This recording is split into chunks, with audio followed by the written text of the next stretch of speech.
Hi எல்லாருக்கும் வணக்கங்க. நான் தான் உங்கள் கவிதா குமார். இன்றைக்கி நம்ம வீடியோவில் என்ன பார்க்க போகிறோன்னா, நம்ம வீட்டுக்கு பார்த்திங்கன்னா கோத்ரேஜில் ஃப்ரிட்ஜ் ஒன்று வாங்கியிருக்கோம். அதோடைய ரிவ்யூ தான் பார்க்க போகிறோம். வாங்க, இது ஒரு பெரிய ஸ்டோரியே இருக்குது, இதை பற்றி சொல்லலாம். நீங்கள் ஃப்ரிட்ஜு வாங்குகிற ஐடியாவில் இருந்தீங்கன்னா கண்டிப்பாக இந்த வீடியோவை நீங்கள் பார்த்துட்டு போய் ஃப்ரிட்ஜு வாங்குங்க.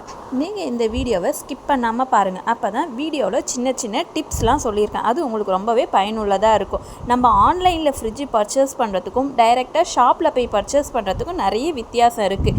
நானே ஃப்ரிட்ஜை வாங்கிட்டு இதை நான் பார்த்திங்கன்னா மறுபடியும் ரிட்டன் போட்டு மறுபடியும் செகண்ட் ஃப்ரிட்ஜு வந்திருக்கு நம்ம வீட்டுக்கு.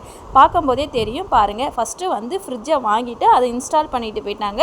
அதுக்கப்புறம் பார்த்திங்கன்னா மறுபடியும் செகண்ட் ஃப்ரிட்ஜ் நான் மறுபடியும் ஆர்டர் போட்டு வாங்கியிருந்தேன். ஃப்ரிட்ஜை பார்த்திங்கன்னா நம்ம ஆன்லைனில் வாங்குறது பெஸ்ட்டாக இல்லை டைரெக்டாக ஷாப்பில் வாங்குறது பெஸ்ட்டான்னு பார்த்திங்கன்னா ஷாப்பில் வாங்குறது தான் ரொம்பவே பெஸ்ட்டு. நம்ம கடையில் போய் வாங்கும்போது பார்த்திங்கன்னா அவங்களே நமக்கு ஃப்ரிட்ஜையும் பார்த்திங்கன்னா இன்ஸ்டால் பண்ணி கொடுத்துட்டு போயிடுவாங்க. நமக்கு எதனா ஒரு பிரச்சனை, வேறு எதனா ஒரு இஷ்யூனாலும் நம்ம டக்குன்னு நம்ம நியர்பை இருக்கிற ஷாப்லேயே போய் சொன்னோன்னா உடனே எந்த ப்ராப்ளம் வந்தாலும் நமக்கு பார்ப்பாங்க. இதுவே நம்ம ஆன்லைனில் நம்ம ஆர்டர் போடும்போது பார்த்திங்கன்னா நமக்கு எந்த ஒரு ரெஸ்பான்ஸும் பண்ண மாட்டாங்க. நம்ம எந்த ஒரு எலக்ட்ரானிக்ஸ் ஐட்டம் எடுக்கும்போதும் பார்த்திங்கன்னா நம்ம இருக்கிற ஏரியாவிலே அங்கே இருக்கிற ஷாப்லேயே நம்ம வாங்குறது தான் நமக்கு ரொம்பவே பெஸ்ட்டு. ஃபஸ்ட்டு பார்த்திங்கன்னா நான் ஆன்லைனில் தான் ஃப்ரிட்ஜை பார்த்தேன். சரி, நம்ம ஆன்லைனில் வாங்குறது நமக்கு சேஃப்டி கிடையாது, அங்கேருந்து எப்படி நமக்கு ப்ராடக்ட் வரும்ன்றது தெரியாது. அதனால் நம்ம இங்கே இருக்கிற ஷாப்லேயே வாங்கிடலான்ட்டு இங்கே இருக்கிற பூர்விகாலே பார்த்திங்கன்னா நான் ஃப்ரிட்ஜை வாங்கினேன். ஃப்ரிட்ஜை வாங்கி அது இன்ஸ்டாலும் பண்ணி கொடுத்துட்டு கிளம்பிட்டாங்க. பார்த்திங்கன்னா ஃப்ரிட்ஜில் மைனூட்டாக நமக்கு ஒரு சவுண்டு வந்தது. அந்த சவுண்டு பார்த்திங்கன்னா ரொம்பவே டிஸ்டர்பன்ஸாக இருந்தது எனக்கு.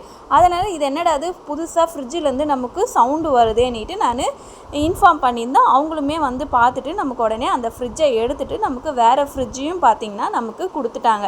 இது பார்த்திங்கன்னா 320 லிட்டர் கெப்பாசிட்டி உள்ள ஃப்ரிட்ஜு கோத்ரேஜில் தான் வாங்கியிருக்கேன். இதில் நேனோ சிஸ்டம் இருக்குதுன்னு சொல்லியிருக்காங்க.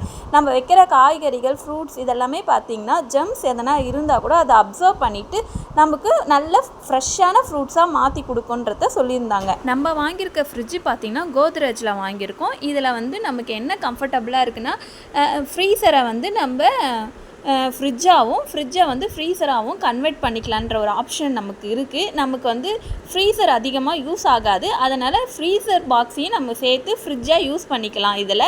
அதே மாதிரி நம்ம ஃப்ரீசர் பாக்ஸை மட்டும் கீழே இருக்கிறத ஆஃப் பண்ணிவிட்டு மேலே மட்டும் வேணும்னாலும் நம்ம வெறும் ஃப்ரிட்ஜாக யூஸ் பண்ணிக்கலாம். அதில் சப்போஸ் நம்ம ஒரு 1 வீக் எங்கன்னா நம்ம ஊருக்கு போகிறோன்னு பார்த்திங்கன்னா கூட நம்ம ஃபுல் ஃப்ரிட்ஜையும் பார்த்திங்கன்னா ஆன் பண்ணி வச்சுட்டு போகணுன்ற அவசியம் கிடையாது. கீழே இருக்கிற ஃப்ரிட்ஜில் இருக்கிறது எல்லாத்தையும் எடுத்து மேல் டோரில் வெறும் சின்ன பாக்ஸில் நம்ம ஸ்டோர் பண்ணிட்டாலே நமக்கு அதை மட்டுமே ரன்னில் இருக்கும். கீழே இருக்கிறது பார்த்திங்கன்னா நமக்கு ஆஃபில் இருக்கும். இந்த மாதிரி ஆப்ஷன்லாம் இருக்கிறதுனால எனக்கு இந்த ஃப்ரிட்ஜ் ரொம்பவே பிடிச்சிருந்தது. இன்னும் ஒன்று, எனக்கு ஃப்ரிட்ஜில் மைனூட்டாக சவுண்டு வந்ததுனால தான் நான் அது ரீப்ளேஸ் பண்ணிவிட்டு அடுத்த ஃப்ரிட்ஜும் பார்த்திங்கன்னா நமக்கு எடுத்துகிட்டு கொடுத்துட்டாங்க. இதுவே நம்ம ஆன்லைனில் ஃப்ளிப்கார்ட்லேயோ அமேசான்லேயோ ஒரு ஃப்ரிட்ஜையோ எந்த ஒரு எலக்ட்ரானிக்ஸ் ஐட்டமோ நம்ம வாங்கும்போது பார்த்திங்கன்னா இந்த மாதிரி சின்ன சின்ன இஷ்யூ இருந்தால் கூட நம்ம கம்ப்ளைண்ட் பண்ணவும் முடியாது. இதுக்கு ஒரு மெயில் போடணும், அப்புறம் பார்த்திங்கன்னா அதுக்கு ஒரு சரியான ரெஸ்பான்ஸ் வராது.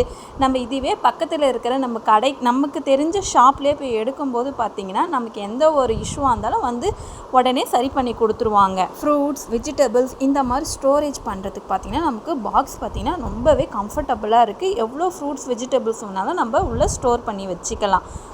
ஃபைனலாக இந்த ஃப்ரிட்ஜ் பார்த்திங்கன்னா எனக்கு ரொம்பவே கம்ஃபர்டபுளாகவும் எனக்கு ரொம்ப யூஸ்ஃபுல்லாகவும் இருக்குது. உங்களுக்கு இந்த வீடியோ ரொம்ப யூஸ்ஃபுல்லாக இருக்கும்னு நினைக்கிறேன். இந்த வீடியோ உங்களுக்கு பிடிச்சிருந்தா மறக்காமல் என் சேனலை சப்ஸ்கிரைப் பண்ணிக்கோங்க. பக்கத்தில் இருக்க பெல் ஐக்கனையும் கிளிக் பண்ணிக்கோங்க. அப்போ தான் நான் போடுற வீடியோ உங்களுக்கு நோட்டிஃபிகேஷனாக வரும். நெக்ஸ்ட் வீடியோவில் பார்க்கலாம். பாய்.